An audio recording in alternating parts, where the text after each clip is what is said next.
Hello students, DM physics academy में आपका स्वागत है। आज हम क्लास 12th के जो है एक नया टॉपिक लेकर के आए हैं, जिसमें आज हम पढ़ेंगे बिंदु आविष्कार वैद्युत क्षेत्र की तीव्रता। इससे पहले हम लोग पिछली वीडियोज में पढ़े थे वैद्युत क्षेत्र, वैद्युत बल रेखाएं, वैद्युत बल रेखाओं के गुण और आवेशित कण पर बल, वैद्युत क्षेत्र की तीव्रता, उसके मात्रा, विमीय सूत्र। तो जो भी स्टूडेंट जो है हमारी पिछली वीडियोज नहीं देखे हैं, वहाँ पे जाकर के सबसे पहले इस वीडियोज को देख लीजिए। जो है उसी क्रम में हम लोग जो है जब आगे बढ़ेंगे तो हमारा नया टॉपिक आता है बिंदु आविष्कार वैद्युत क्षेत्र की तीव्रता। हम लोग वहाँ पे वैद्युत क्षेत्र की तीव्रता का फार्मूला पढ़ा था, परिभाषा पढ़ा था, E बराबर F/Q0। ठीक, तो उसी क्रम में हम चलते हैं, आगे पढ़ते हैं बिंदु आविष्कार वैद्युत क्षेत्र की तीव्रता। तो हेड डालेंगे हम लोग जो है ना, बिंदु आवेश के कारण, बिंदु आवेश के कारण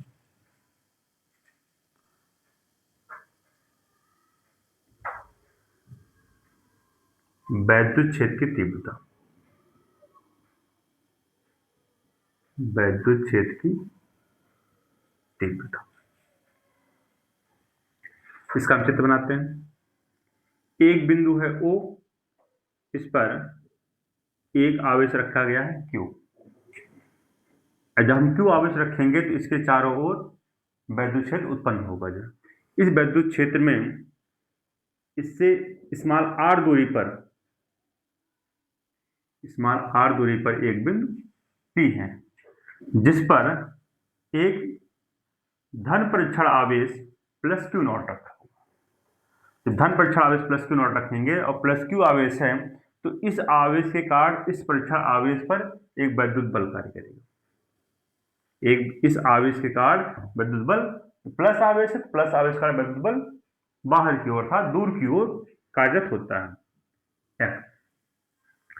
तो इस प्रकार से जो है हम ये चित्र बनाए। जो है ये हमारा बिंदु आवेश है, इस आवेशकार बिंदु P पर मुझे वैद्युत क्षेत्र की तीव्रता ज्ञात करनी है। ठीक, तो अब इस चित्र को ध्यान में रखते हुए हम लोग एक डेरिवेशन करते हैं, इसका फॉर्मूला प्राप्त करते हैं। क्या प्राप्त करेंगे कि माना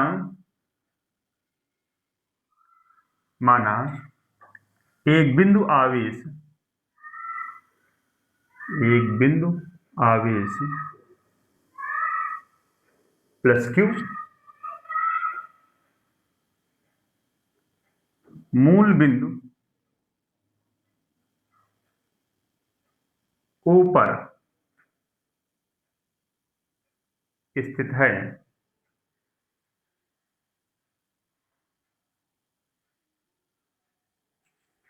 एक मिनट रुक जाइए, इसको थोड़ा सा मिटाते हैं, सेंटेंस सही नहीं बन रहा है। माना एक बिंदु आवेश, बिंदु आवेश प्लस Q, बिंदु आवेश प्लस Q किसी ऐसे माध्यम में, किसी ऐसे माध्यम में, किसी ऐसे माध्यम में बिंदु O पर स्थित है, जिसका जिसका परावैद्युतांक,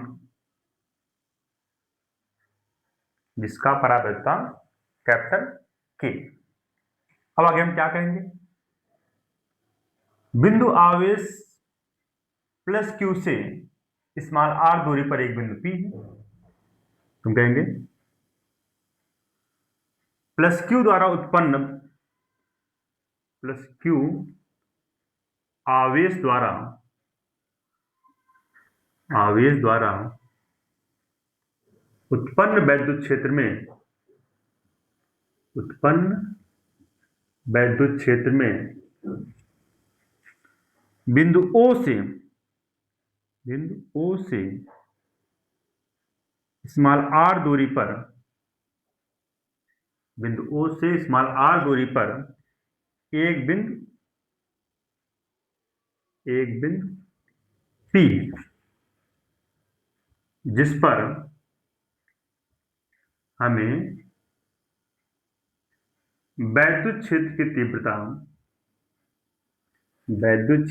तीव्रता ज्ञात करनी है,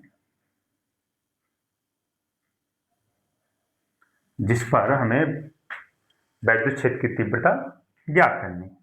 अब हम क्या मानेंगे, माना बिंदु P पर एक धन परीक्षण आवेश प्लस क्यू नॉट है, करेंगे पहले से। माना बिंदु P पर एक धन परीक्षण आवेश,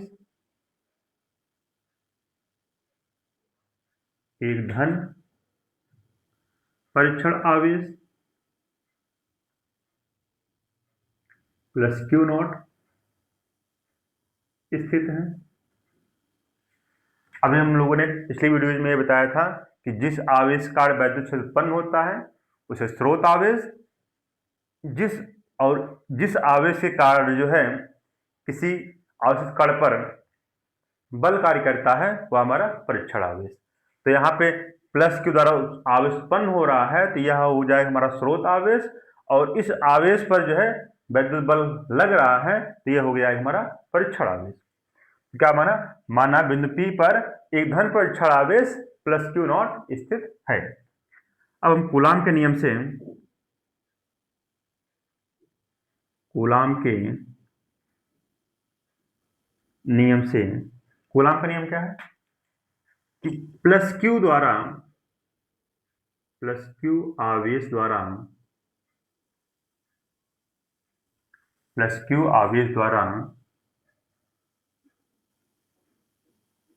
धन परीक्षण आवेश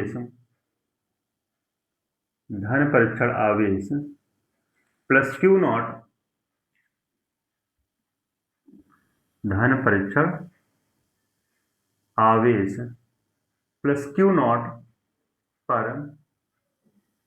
लगने वाला वैद्युत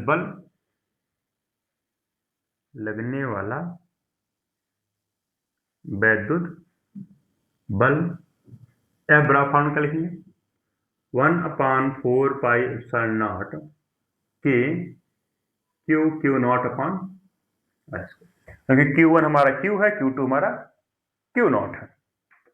ठीक, अतः बिंदु P पर वैद्युत क्षेत्र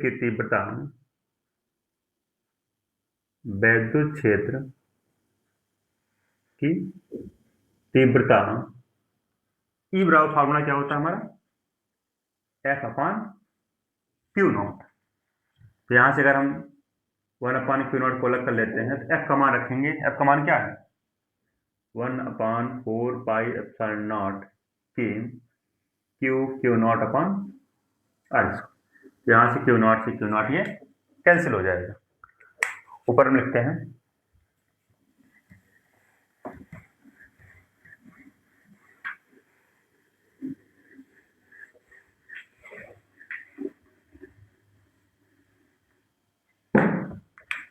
यहां पे देखेंगे E बराबर, जब Q से Q नॉट कैंसिल हो गया तो क्या बचा E बराबर 1/4 पाई एप्सिलॉन नॉट के क्यू अपॉन R स्क्वायर। तो इस प्रकार से ये हमारा जो है बिंदु आवेशकाल वैद्युत क्षेत्र की तीव्रता प्राप्त हुई। अगर हम निर्वात अथवा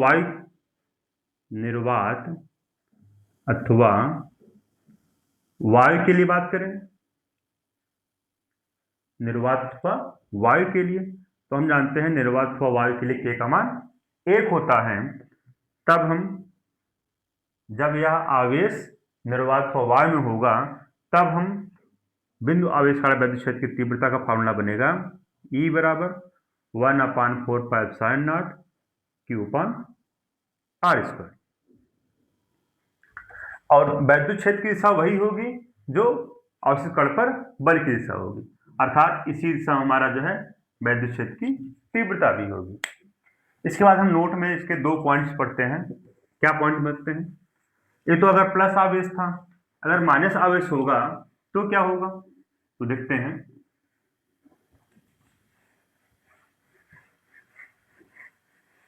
हम इसके नोट पढ़ते हैं। नोट में पहला पॉइंट, अगर एक प्लस क्यू आवेश है,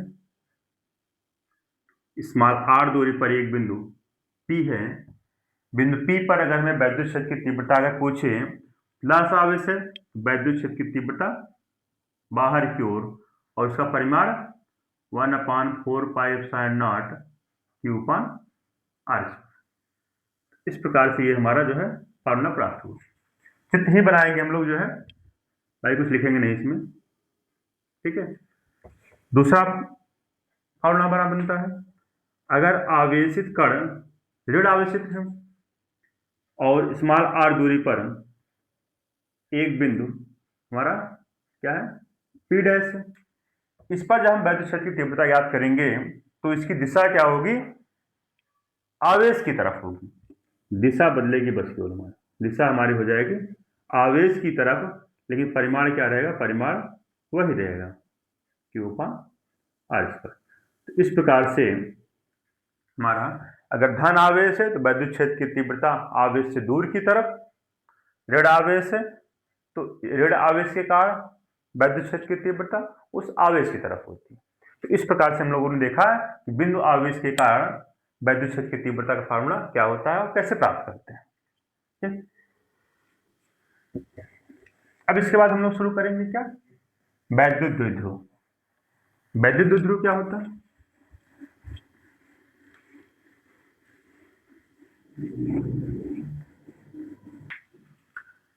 अब हम यहां पे देखेंगे वैद्युत द्विध्रुव। वैद्युत द्विध्रुव क्या होता है, दो बिंदु आवेश जिनके परिमाण समान परंतु प्रकृति विपरीत प्रकृति के हों। समान परिमाण विपरीत प्रकृति, एक प्लस आवेश हो दूसरा माइनस आवेश हो और दोनों का मान समान होना चाहिए। अगर ये एक दूसरे से कुछ दूरी पर, हमने जो कुछ दूरी लिया है 2l लिया है, आगे बताएंगे जब डेरिवेशन कराएंगे 2l ही क्यों लिया, l ले सकते थे, x ले सकते थे, तो 2l ही क्यों लिया जो है, इस पर हम आगे चर्चा करेंगे। जो है जब हम डेरिवेशन करते हैं तो थोड़ा सा 2l लेने से मुझे कैलकुलेशन में आसानी होती है, इसलिए 2l लिया गया, ठीक। तो वैद्युत द्विध्रुव क्या है, समान परिमाण, यहां भी Q है यहां भी Q है, दोनों का परिमाण समान है, समान परिमाण एवं विपरीत प्रकृति के बिंदु आवेश एक दूसरे से कुछ दूरी पर स्थित होते हैं तो यह निकाय वैद्युत द्विध्रुव कहलाता है। तो क्या लिखेंगे हम, समान परिमाण तथा विपरीत प्रकृति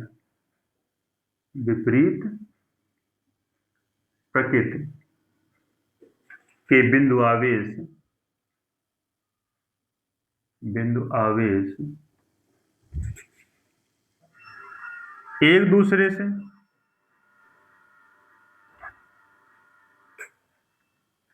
एक दूसरे से कुछ दूरी पर, कुछ दूरी ना कहें, एक दूसरे से अल्प दूरी पर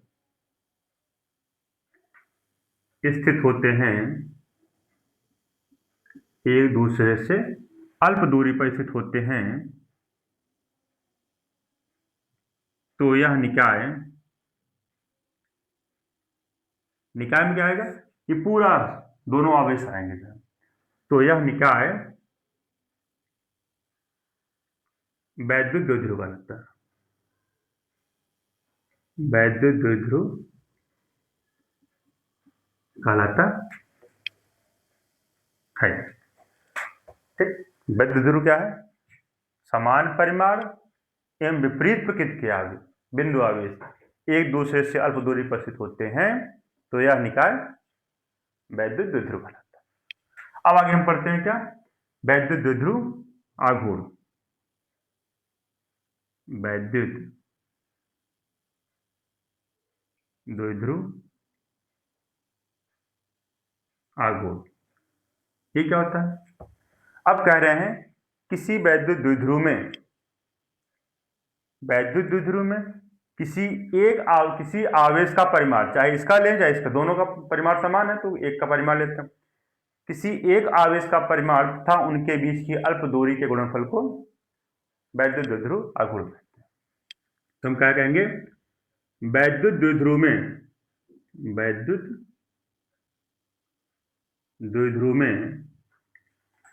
किसी एक आवेश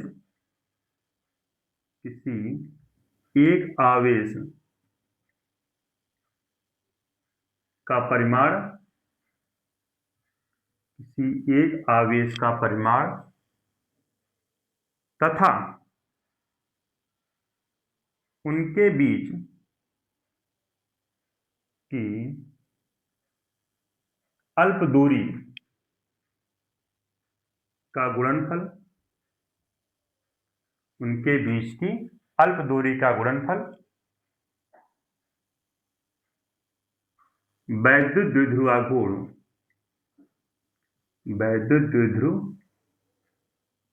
आघूर्ण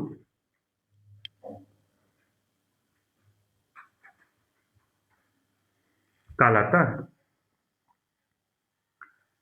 इसे हम स्मॉल p से लिखते हैं, तो इसको हम एक लाइन लिखने से बच गए जो है, तो यहाँ पे हम कोष्ठक में p लिख दिए, तो इसका मतलब आप जानिएगा कि वैद्युत द्विध्रुव आघूर्ण को हम स्मॉल p से प्रदर्शित करते हैं।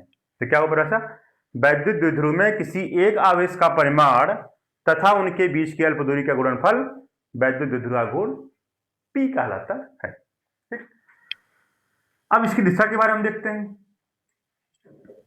इसका फॉर्मूला पर लिख लेते हैं हम लोग। वैद्युत द्विध्रुव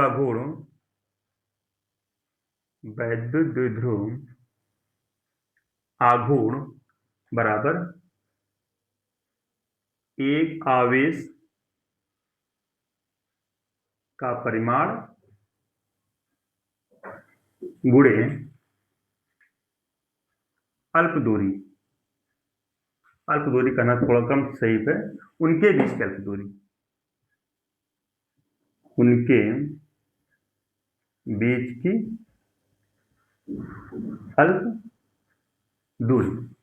तो फॉर्मूला हमारा क्या बनेगा, P बराबर एक आवेश का परिमाण लिखेंगे तो क्या होगा Q, उनके बीच की अल्प दूरी क्या है 2L। फॉर्मूला बना क्या बना, P बराबर Q इंटू 2L। अब वैद्युत द्विध्रुव आघूर्ण एक सदिश राशि है और इसकी दिशा किधर की होती है, ऋण आवेश से धन आवेश की। लिखेंगे नई लाइन से हम लोग जो है, वैद्युत द्विध्रुव आघूर्ण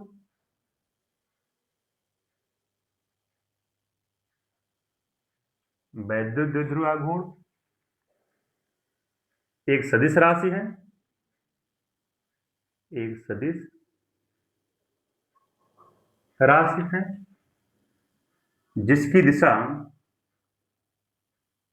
जिसकी दिशा किधर की ओर है, ऋण आवेश से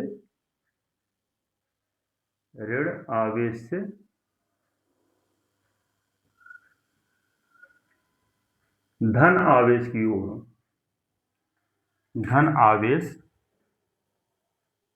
ओर होती है। ठीक, तो वैद्युत द्विध्रुव आघूर्ण क्या है, एक सदिश राशि है जिसकी दिशा ऋण आवेश से धन आवेश की ओर होती है। इसकी दिशा किधर की ओर होगी, ऋण आवेश से धन आवेश की ओर होगी। ठीक, अगर इसके मात्रक की बात करें तो मात्रक क्या होगा, Q का मात्रक कूलाम, 2L क्या दूरी की मात्रक मीटर, तो इसका SI मात्रक क्या होगा कूलाम मीटर। आगे हम लोग चलते हैं।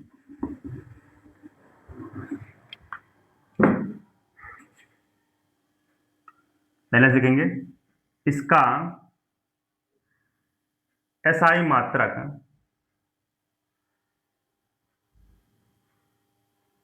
कूलाम,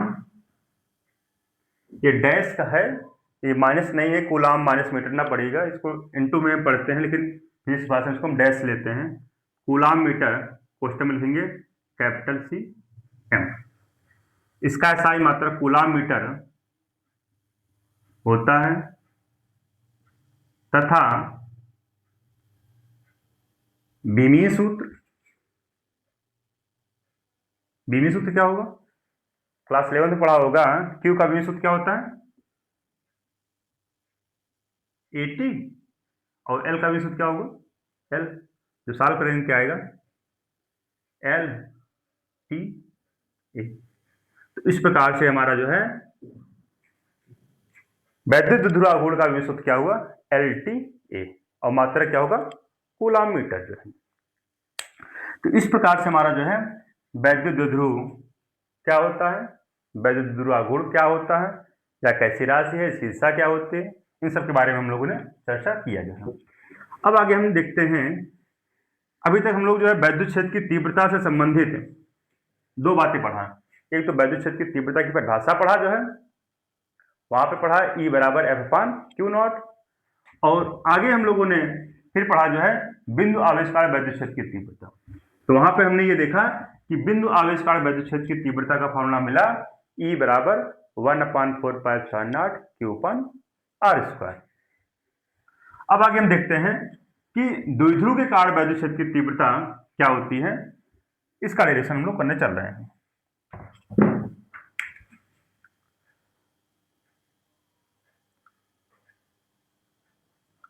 द्विध्रुव के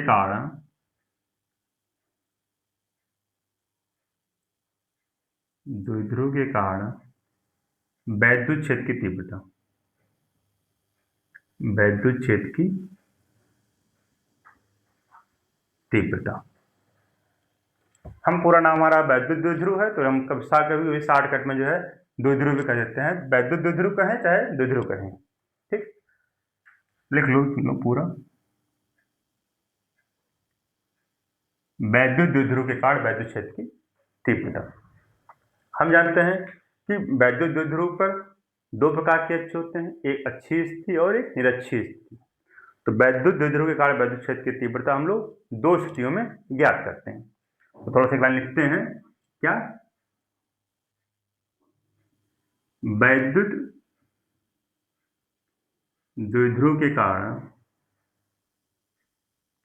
वैद्युत द्विध्रुव के कारण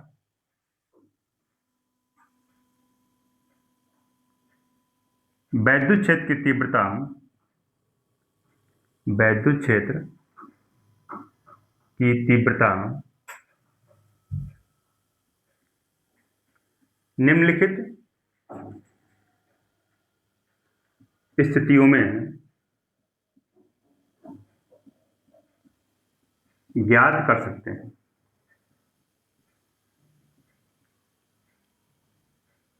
निम्नलिखित स्थितियों में ज्ञात कर सकते हैं। पहला पॉइंट है हमारा क्या, अच्छी स्थिति। दूसरा पॉइंट क्या है, निरक्षीय स्थिति। अच्छी स्थिति पर और निरक्षीय स्थिति पर।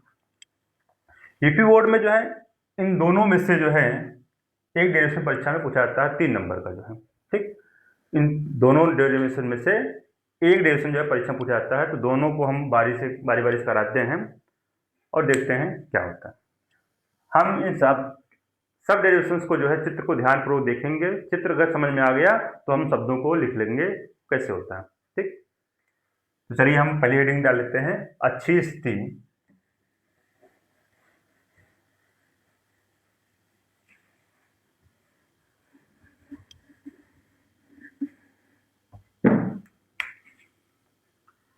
पहले डालेंगे अच्छी स्थिति पर, स्थिति पर इसका हम चित्र बनाते हैं। क्या बनाएंगे, एक वैद्युत द्विध्रुव बनाएंगे। इस वैद्युत द्विध्रुव का नाम रखेंगे ए बी। यह वैद्युत द्विध्रुव -q और +q कूलम आवेशों से मिलकर बना। इनके बीच की अल्प दूरी कितना है, इनके बीच की अल्प दूरी 2l हो गया। तो ये हो गया हमारा क्या, द्विध्रुव हो गया। अब द्विध्रुव की अच्छी स्थिति पर पूछ रहे हैं, तो हम यहाँ पे बनाते हैं द्विध्रुव का मध्य बिंदु। जब द्विध्रुव का मध्य बिंदु O बनाएंगे, तो ये अगर ये पूरी दूरी 2l है, ये दूरी क्या हो जाएगी, ये l हो जाएगा और ये भी l हो जाएगा। तो अब हम यहां पे कह रहे हैं कि द्विध्रुव के मध्य बिंदु O से, द्विध्रुव के मध्य बिंदु O से अक्षीय स्थिति पर, द्विध्रुव के मध्य बिंदु O से अक्षीय स्थिति पर एक बिंदु P है जिस पर हमें वैद्युत क्षेत्र की तीव्रता ज्ञात करनी है। चलो ठीक। और अभी हम लोगों ने इसी वीडियो में देखा जो है कि बिंदु आवेश के कारण, बिंदु आवेश के कारण वैद्युत क्षेत्र की तीव्रता क्या होती है, E बराबर 1/4π/0 होता है। तो अब हमें अगर इस आवेश काल बिंदु P पर वैद्युत क्षेत्र की तीव्रता याद करनी हो तो आवेश पता होना चाहिए और उनके बीच की दूरी। तो अब हमें आवेश तो पता है, अगर दूरी निकालना चाहें तो क्या होगी, इस आवेश से अगर दूरी निकालना चाहें हम, ये पूरी दूरी r है और ये दूरी क्या है l, तो पूरी दूरी में से अगर हम l घटा देंगे तो r माइनस l मिलेगा, मतलब प्लस आवेश से जो है क्या दूरी मिलेगी बिंदु P की, r minus l। Minus Q आवेश देखेंगे, माइनस क्यू आवेश देखेंगे तो ये r है और ये l है, क्या हो जाएगा दूरी r प्लस l। इसका मतलब ये हुआ कि दोनों आवेशों से जो है बिंदु P की दूरियां मुझे मिल गई, जो है आवेश पता है, वैद्युत क्षेत्र की तीव्रता ज्ञात करनी है। अब अगला स्टेप होता है हमारा, प्लस आवेश है तो बल, वैद्युत बल, वैद्युत क्षेत्र की तीव्रता बाहर की ओर, माइनस आवेश है तो अंदर की ओर। चलो दिशा भी बना लेते हैं, ये प्लस आवेश है, प्लस आवेश काल बिंदु P पर वैद्युत क्षेत्र की तीव्रता बाहर की, और ये माइनस आवेश है तो माइनस आवेश काल वैद्युत क्षेत्र की तीव्रता अंदर की। तो इस प्रकार से बिंदु P पर वैद्युत क्षेत्र की दो दिशाएं प्राप्त हो रही हैं जो कि दोनों ही विपरीत दिशाओं में। तो इनका परिणामी क्या होगा बिंदु P पर, परिणामी होगा इनके अंतर के बराबर होगा। अब अंतर हम देखते हैं कि कौन बड़ा कौन छोटा है, उसके लिए देखेंगे। अब दोनों आवेशों के परिमाण बराबर है तो अर्थात Q भी बार फिक्स हो गया, ये भी फिक्स हो गया, तो क्या होगा E प्रोपोर्शनल टू 1/r²। अब वैद्युत क्षेत्र की तीव्रता उसकी अधिक होगी जिसके लिए r दूरी हमारी कम होगी। देखो इनके बीच दूरी ये है और इनके बीच दूरी ये है, तो प्लस Q आवेश और बिंदु P के बीच दूरी कम है, तो प्लस Q आवेश द्वारा उत्पन्न वैद्युत क्षेत्र की तीव्रता E1 का मान अधिक होगा और E2 का मान कम होगा, अर्थात E1 ग्रेटर देन E2। तो इस प्रकार से परिणामी क्या होगा, E1 की ही दिशा में वैद्युत क्षेत्र की तीव्रता बढ़ेगी। तो इस प्रकार से हमारा जो है क्या हुआ, वैद्युत द्विध्रुव की अच्छी चीज का हमने जितना फिगर था पूरा अंदाजा किया। अब हम इस फिगर को देख करके जो है इनका हम लोग डेरिवेशन करते हैं। कैसे लिखेंगे इसमें, सबसे पहले लिखेंगे माना एक वैद्युत द्विध्रुव AB, माना एक वैद्युत द्विध्रुव, वैद्युत द्विध्रुव AB किसी ऐसे माध्यम में,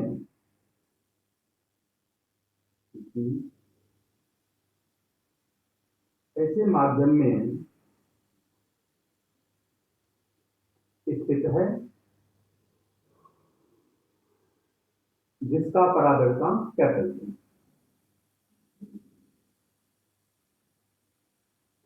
जिसका परावर्तन कैपिटल के है, minus Q1 plus Q coulomb आवेशों से मिलकर बना है, आवेशों से मिलकर बना है, जिनके बीच की दूरी कितनी है 2, जिनके बीच की अल्प दूरी 2 है।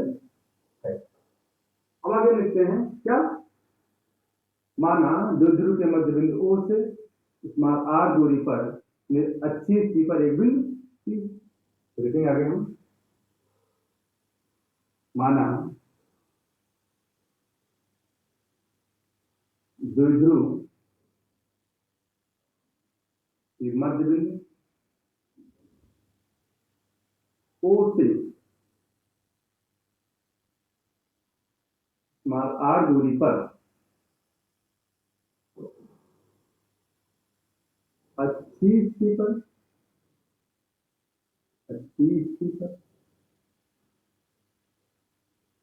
एक बिंदु C है, जिस पर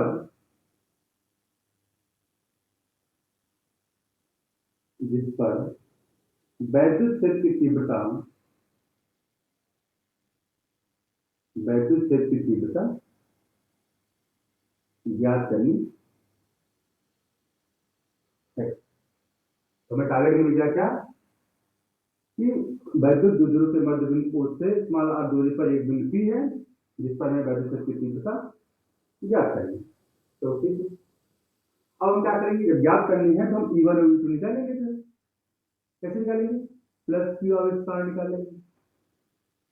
हम लोग प्लस Q आवेश के कारण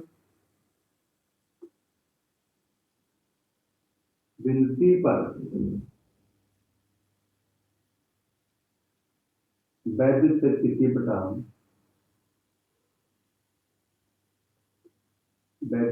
तीव्रता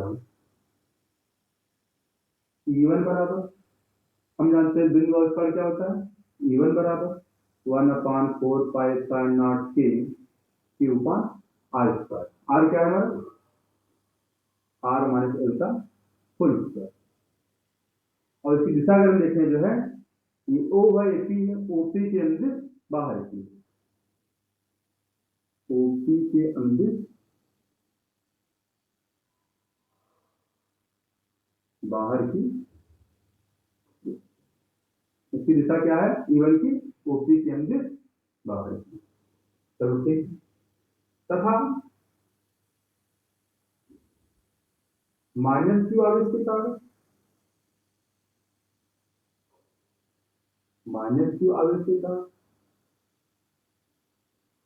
बिंदु P पर वैद्युत क्षेत्र की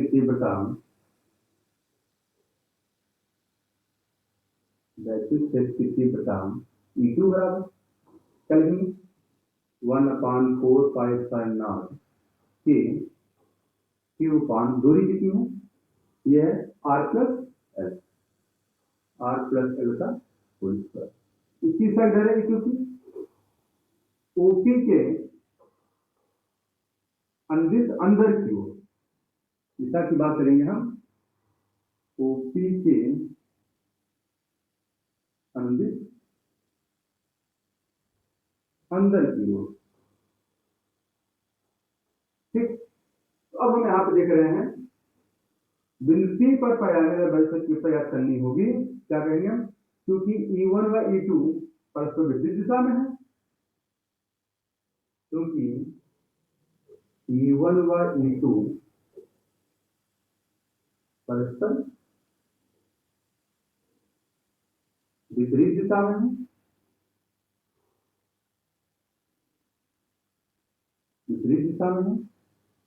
जहां E1 ग्रेटर देन E2।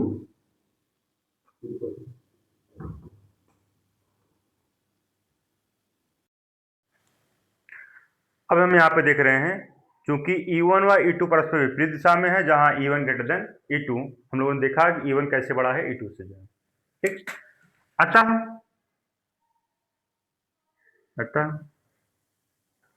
बिंदु P पर परिणामी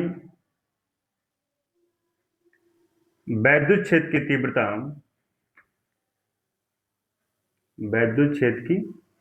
तीव्रता E बराबर क्या होगा, E1 माइनस।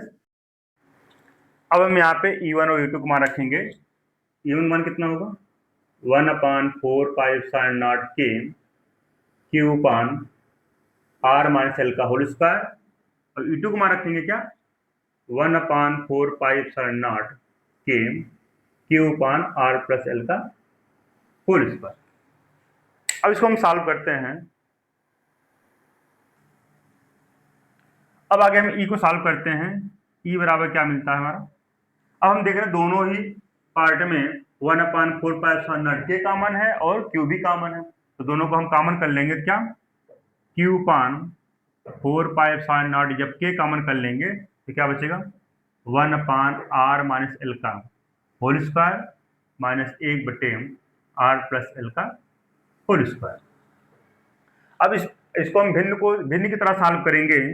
कैसे सॉल्व होगा, 1/4 क्यू/4 के, इसका गुणा हम इसके अंश में करेंगे तो r+l का होल स्क्वायर माइनस इसका गुणा हम इसके अंश में करेंगे r-l का होल स्क्वायर, और इन दोनों का हम आपस में गुणा करेंगे। इस प्रकार से हमारा जो है r-l का होल स्क्वायर और r+l का होल स्क्वायर। एक फॉर्मूला हम लिखते हैं, a² - b² बराबर a+b क्वेश्चन में a-b। अब यहाँ पे अगर हम इसको a मान लें, इसको b मान लें, a² - b² का फॉर्मूला लगा लेंगे। इसके लिए हम फॉर्मूला लिखते हैं क्या, a² b² बराबर ab का होल स्क्वायर। अगर हम इसको a और इसको b मान लें तो एक बड़ा क्वेश्चन लगा करके हम बाहर वर्ग लगा सकते हैं। तो चलिए करते हैं। क्या E बराबर Q/4πε0। अब इसको a मानेंगे, इसको b मानेंगे, एक हम ब्रैकेट बनाते हैं, a + b एक कोष्टक में हो गया, दूसरे कोष्टक में a - b दूसरे कोष्टक में हो गया। तो ये हो गया a + b a - b। अब हम इसके लिए फॉर्मूला लिखेंगे क्या, ये a² b² है, इसको हम ab का होल स्क्वायर लिखेंगे। कैसे लिखेंगे, r+l × r-l का होल स्क्वायर। ठीक, आगे हम इसको सॉल्व करते हैं। Q/4πε0 के, तो कोष्टक हम तोड़ते हैं, r+l + r-l। इस कोष्टक तोड़ेंगे r+l। अब कोष्टक के बाहर माइनस लगा हुआ है, तो कोष्टक को जब भी हम तोड़ेंगे तो अंदर चिन्ह बदल जाएंगे, r माइनस प्लस l बटे a+b × a-b। a+b × a-b क्या होगा, a+b × a-b बराबर a² - b², r² - l² का होल स्क्वायर। अब हम देखते हैं क्या बचा है, -l से +l कैंसिल हो गया, -r से +r कैंसिल हो गया, जो बचा उसको लिखो। कैसे लिखेंगे, Q/4πε0 के r+r कितना होगा 2r, l+l कितना होगा 2l बटे r² - l² का होल स्क्वायर। इसके बाद हमारे पास जगह नहीं है तो हम ऊपर लिखते हैं।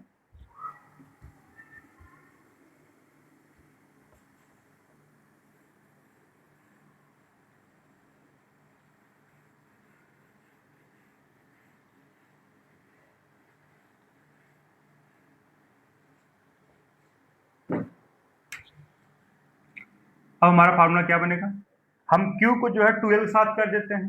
क्या 1/4πε0 के 2r ×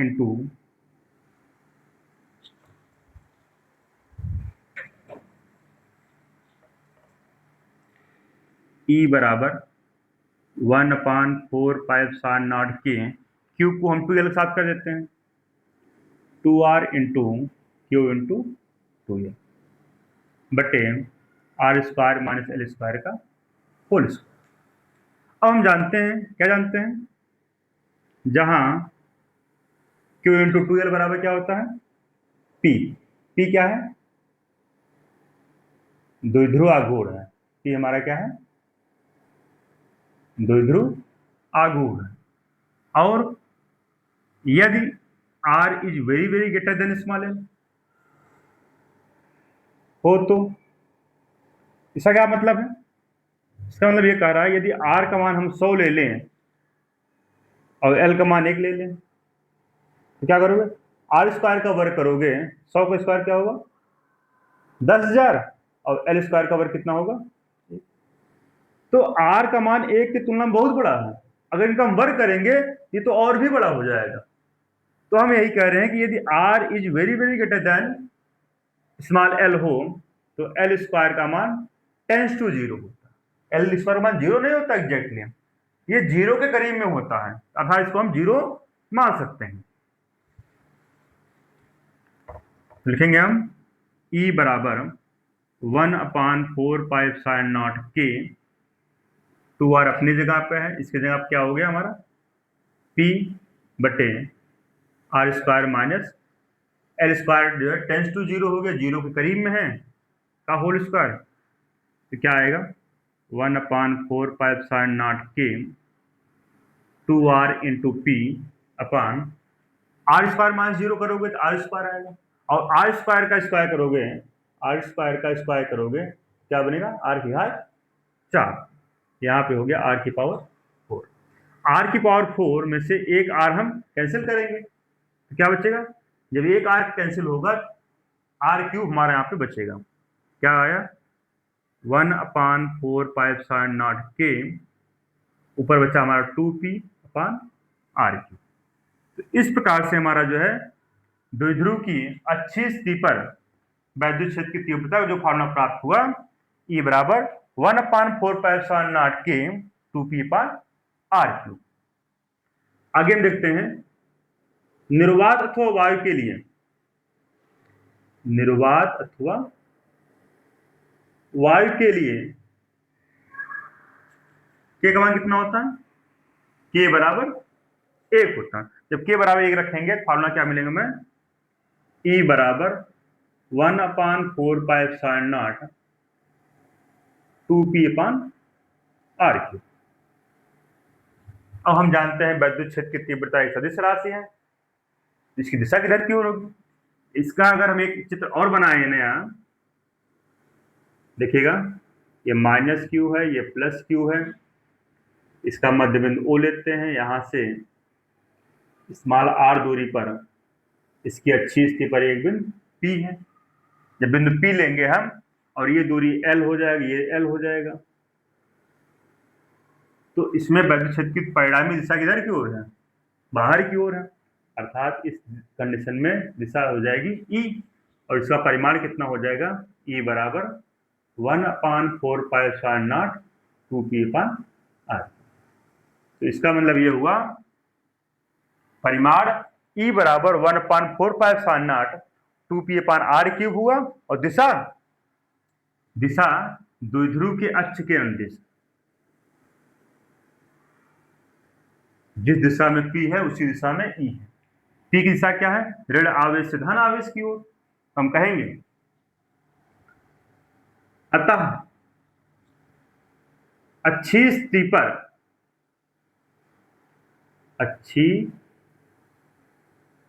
पर वैद्युत क्षेत्र की दिशा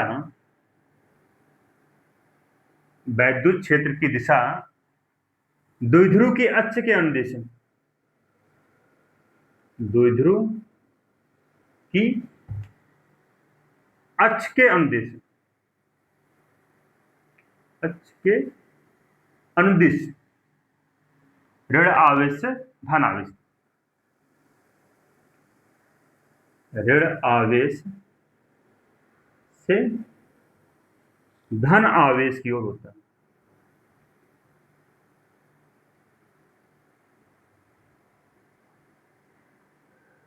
ऋण आवेश से धन आवेश की ओर, अर्थात द्विध्रुव की दिशा में ही होता है,